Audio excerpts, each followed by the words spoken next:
But it was the same exact tutorial, and I'm like, I'm not sitting through this hour-long thing again. Yeah.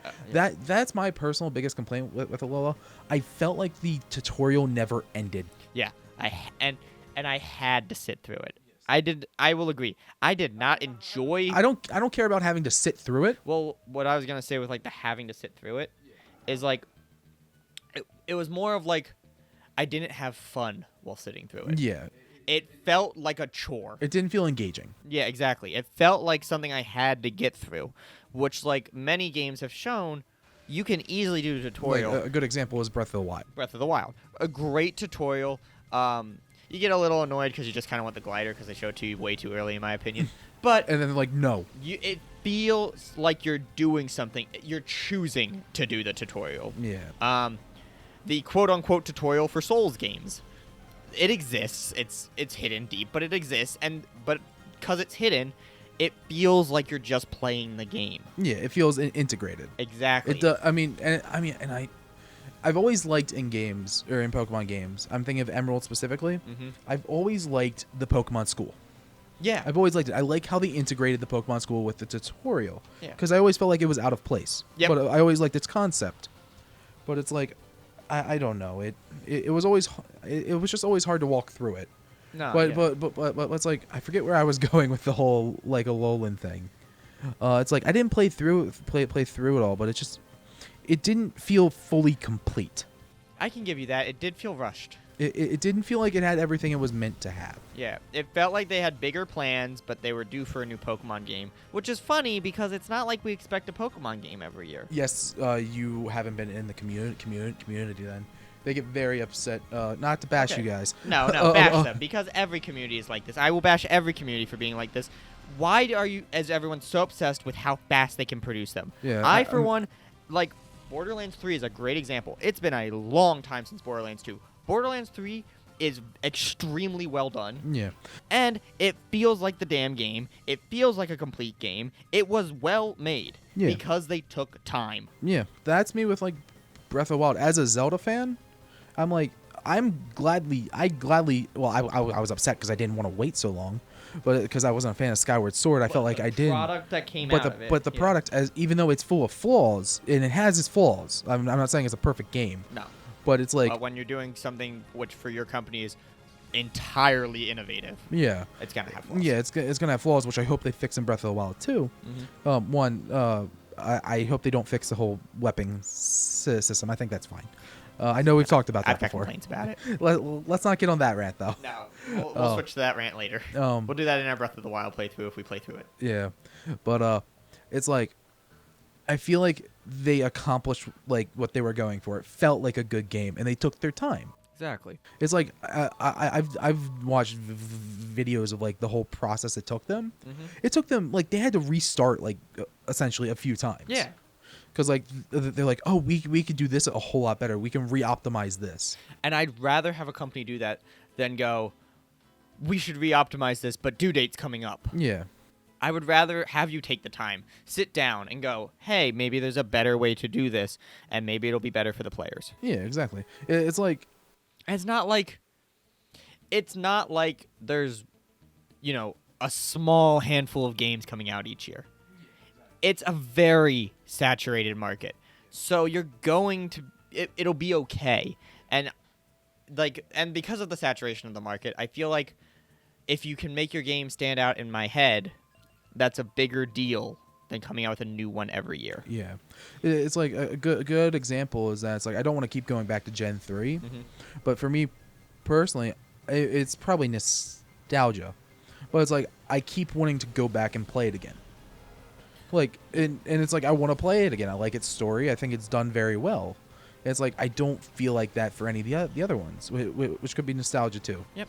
Or like for me personally, you know this, I love real-time strategy games. Yeah. RTSs are my favorite type of game that exists. Look how angry Voltorb looks. Oh, I love it. He's a ball of anger. Too angry to die. But I love those kind of games. And so there have been some well-made ones that ended years and years ago. Age of Mythology, Warlord Battlecry, and Battle Realms were three of my favorites that I ever played.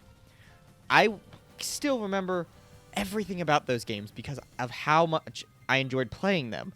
But I can't tell you the differences between every Call of Duty. Yeah. No. Do you know what I mean? Like, I couldn't sit down and tell you why Ghost was so much different from Modern Warfare 2, from Black Ops 2. You know what I mean? Like, I could tell you, like, major differences. One had zombies. One didn't. Like, I could tell you major differences like that, like different game modes. Yeah. But, like, I couldn't tell you the minute details that made the game good. I could go on and on and on about those 3 real-time strategy games I just mentioned because they were made well. Yeah, they were made to last. Yes, they were made to last. They were made to leave an impression on you because that was before releasing games yearly was a thing. So they needed to make them in such a way that it would stick with you. Yeah, you would remember it. Exactly. And so I feel like more game companies need to go back to that. Enough games come out a year. Even there's so many game companies and so many producers and so many different types of games that you could all switch back to that, and we'd still be getting a handsome amount of games every single year. Yeah, it's like a thing too. Oh, geez, I thought we were near the top. But yeah. I keep going back downstairs. So No, it's fine. I just don't want this episode to go too long. I mean, but we it's could like just end here. no. But I mean, it's like here, right? Yeah, I yeah. don't think that's- yeah, no. But what was I gonna say? Right. My biggest thing with like Pokemon is that at first I was really upset about the whole, like I wasn't too thrilled about Sun and Moon or like Sword and Shield. Yeah. I wasn't thrilled at all about it just for like some of the things they did. Like I'm not a huge fan of the Gigantamax or the Dynamaxing. I like Gigantamaxing. Yeah, which is Form change. Yeah, which is the form change. I really like that. But I wasn't a fan of like the things they did with like the national Dex, even though I understand it's like a necessary evil essentially. Yeah. It's like I understand they have to. I don't expect them to do full animations for like 1,000+ Pokemon. Exactly. If you want to do a Unova, which at the time I didn't realize till later. How much you liked Unova? Yeah, no, in general, in Unova, you didn't get a single old Pokemon until you beat the game. Yep, I thought that was a great thing. It made me feel like I'm in a new region. Yeah, it's like it's nice to see old faces. Mm-hmm. But it's like I love the thrill of seeing a new Pokemon. And not only that, because it all felt new, it brought me back to how I felt playing Pokemon the first time. But with that, it was a big thing about the Unova region was it made me want to continue playing the game after I'd beaten it. I'm not a completionist kind of person generally when it comes to game. I don't care if I 100% the game or not. I know like for a lot of people that's sacrilege, but I really don't. If I don't have every Pokemon in the Pokedex, big fucking whoop. I don't care.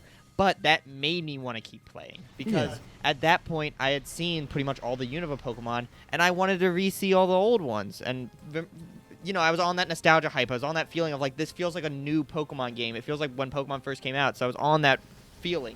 Yeah, as much as you and like I feel like they've revisited this in Omega Ruby Alpha Sapphire, which was also great games. Yeah, which I think they did very well because you would go back later in the game and you'd find new Pokemon. Which, yes, granted, it's like, let's say if you wanted a Pidove, whatever his name is, like early in the game and that you wanted that as your flying type, like that sucks. Yeah, I understand. But it's like, it's neat that you can go back later and like relive the adventure again. Exactly. Like, I know one thing I like to do in games is I like to go back, put my starters in the box, and go back through and face wild Pokemon with like a level 5 again. Yeah. Like, you don't get trainer battles or gym battles, but it's like... But you're still essentially restarting. Yeah, you're restarting without restarting. Yeah, or I started adopting what our friend Paul does.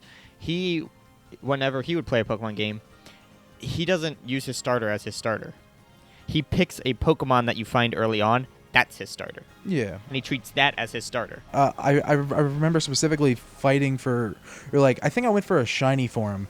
But it's like I went and found like a Lillipup for him, yeah. and like he used that the entire run. He wanted to use Lillipup as his starter, and he didn't like that you're limited to just the 3 starters. But you find a Lillipup really quickly, so like I think that's a fun way to expand your options and make it so that it feels better for you.